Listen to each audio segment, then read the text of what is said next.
Hello, my name is Amanda Krivda, and I'm with the Women's Foundation of Lincoln and Lancaster County. This is Women's Health, and today we're here with Health Director Carrie Kiernan. Carrie, welcome. Thank you. So what is HealthToGo? So HealthToGo is our new HealthToGo vending machines that we launched in the middle of January. We have 5 locations with a number of different products that are really health focused, with a focus on really prevention, especially around STIs and HIV. All right, where do these products come from? So they come from a different number of community partners. So for example, our pregnancy tests are funded through the Community Health Endowment. We get the emergency contraception through the company that manufactures Plan B. We get condoms through the Women's Fund out of Omaha. We get the Narcan kits through our opioid resettlement dollars. And our feminine hygiene products come from the Lincoln Hygiene Network. So there's a number of different partners that are contributing to this. The funding for this machine really is coming from the HIV, Ryan White HIV STI Prevention Fund. So they helped us purchase the machines, and they also have our HIV take-home test kits in the machines as well. Who is HealthToGo for? It's really for anybody who needs these resources. So it's welcome to every community member. We welcome them to come and use the machine as much and as often as they need to. As they enter into the machine and enter a few demographic questions, it's 100% confidential. It's 24/7 access, and there's no identifying information that we're asking. So the products are free, and you can use the machines as often as you'd like. So now I think would be a great time to show everybody how this works. I'm going to introduce Candace, who's going to come and actually show you how to use the machine and show you how the product is requested and how they get access to that. Okay. Welcome, Candace. Thank you so much for showing us how to use the HealthToGo vending machine. Yeah, my pleasure. So we'll start by touching the screen to begin. It's going to ask for an ID code, which is written right here, 123. Then you're going to choose your selection. I'm going to be choosing item 110.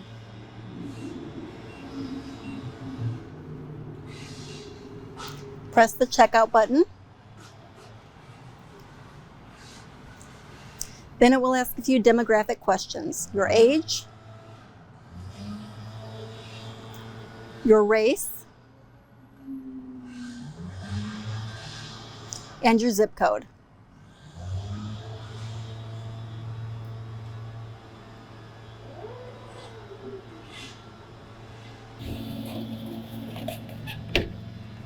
It's just that simple.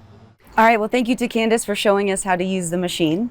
And again, nothing needs to be paid for. Anybody can use this at any time, as many times as they need to. Yes, that's correct. How can I find out if the HealthToGo machine has what I need? So we actually have a dashboard on our website, lincoln.ne.gov /HealthToGo, all one word, that has a list of all the products that we have in all the machines. And actually, there's a green checkbox that shows you that it's actually in stock. Do all the machines have all of the products? Yes, all the machines are stocked with the same products and kind of set up the same way. We have staff that go out every day and replenish the machines based on, we get a daily report that shows us what products have gone out the door, how many products are left. So they go out every day and update any products within the machines, and the dashboard is updated every 6 hours. So for example, somebody comes to the machine here at the health department and they're looking for a pregnancy test, and oh my, they're all gone. They could go on that dashboard and say, oh wait, there's one right down the street in Union Plaza. I'll just hop down there and get one from that location. And this is all done on the internet. You could, access it from a phone or a computer. Correct. So you wouldn't have to go to each machine to get what you need. No guessing, no guesswork. If I'm a community member and I have an idea for a need in the machine, how would I be able to make that suggestion? You can call into the health department, the 402-441-8000 number. We actually have a lincoln.ne.gov email address. You can also reach out to the division manager of the community health services that's overseeing the machines and either send an email or call and say, hey, I have an idea. So just so the community is aware, the products really have been driven by one, STI and HIV prevention. So again, funded by the Ryan White HIV prevention dollars. Many of these other products have come up through any number of initiatives, such as our community health improvement plan, when we think about access to care, and that's what a lot of these products are. We recognize that these needs have popped up in the community, and the data is showing us that the community has these needs. We have dispensed over 5,700 different products in a total since we launched these mid-January. So that's telling me that there's a need and we're meeting that need right now. Well, we just had a community member that presented us with an idea. Would you ever consider diapers and wipes for children? And we hear that that's a need through our home visitation program. So we're exploring what that might look like in the machine. The only caveat, it's got to be able to fit into the slides as the product is put in and then it comes out. So we'll have to figure out how that gets packaged so it actually fits in the machine. But that's an idea that came up through a community partner that we're exploring right now. So it sounds like the health department is being very responsive to those needs. Yes. As they're able. Yes. Okay. So we saw with Candace that the machine does ask for some demographic information.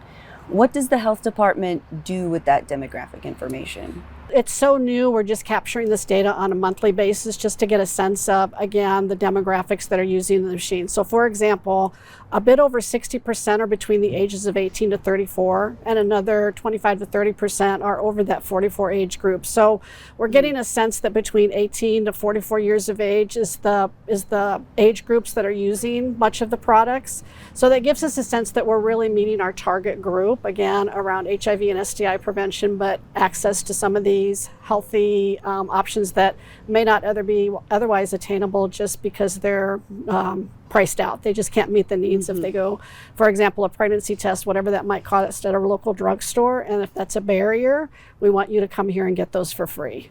And there's no like cameras, anything that are capturing anything either. Is that right? No, I mean, at all the locations, there are cameras that are part of just the operations, but there's nothing that's specific to the HealthToGo vending machines that we're looking at or monitoring. Okay. And the data that you'll receive, what does the health department hope to learn and hope will come of the HealthToGo vending machines? So there's a couple of different initiatives, and I mentioned our STI rates and our HIV rates. So over time, we hope that we see a reduction in those rates. So we've got the prevention component as far as condoms, and we've got the HIV testing. We've got here at this specific machine, we have take-home tests for chlamydia, gonorrhea.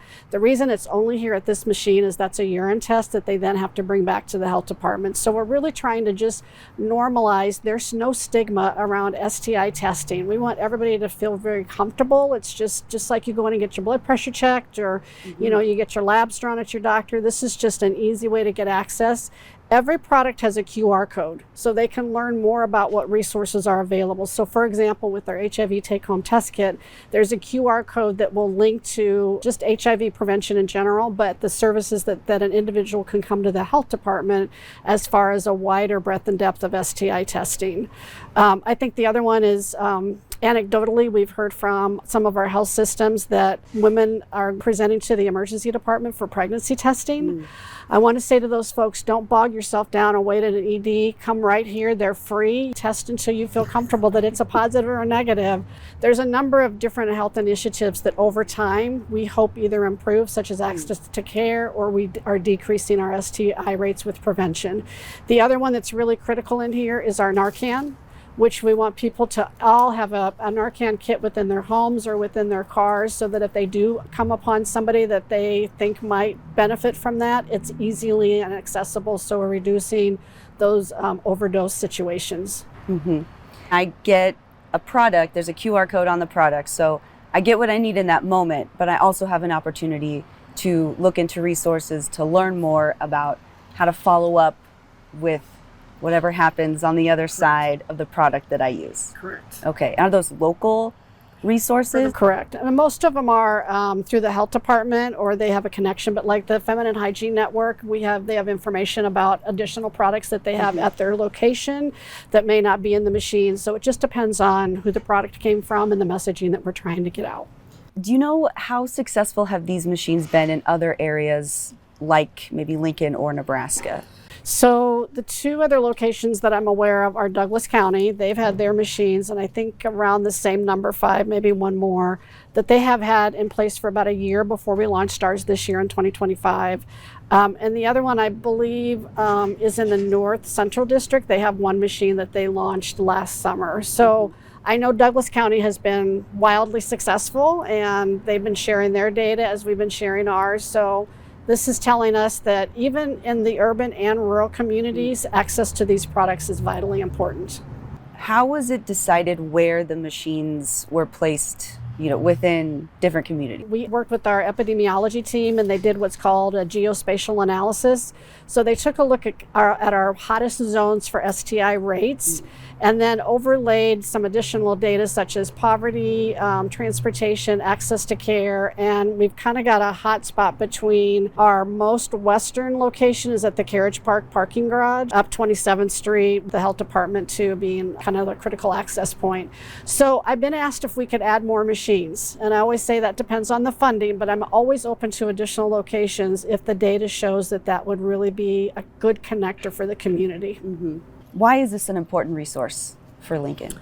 So I think a number of different things. We talked about just easy access. There's no barriers as far as sharing confidential information. There's no economic component. Everything is 100% free. It's accessible 24/7.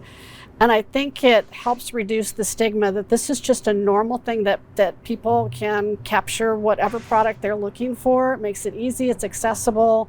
So I think there's a number of different kind of initiatives that we're thinking about when we put a machine up like this with the specific products in it. So with the appreciation of the Women's Commission of Lincoln and Lancaster County, thank you very much. Thanks so much for the opportunity. Appreciate it. This program was funded by the Women's Foundation of Lincoln and Lancaster County. There will be more information available after the video in links to resources. Thank you very much for tuning in.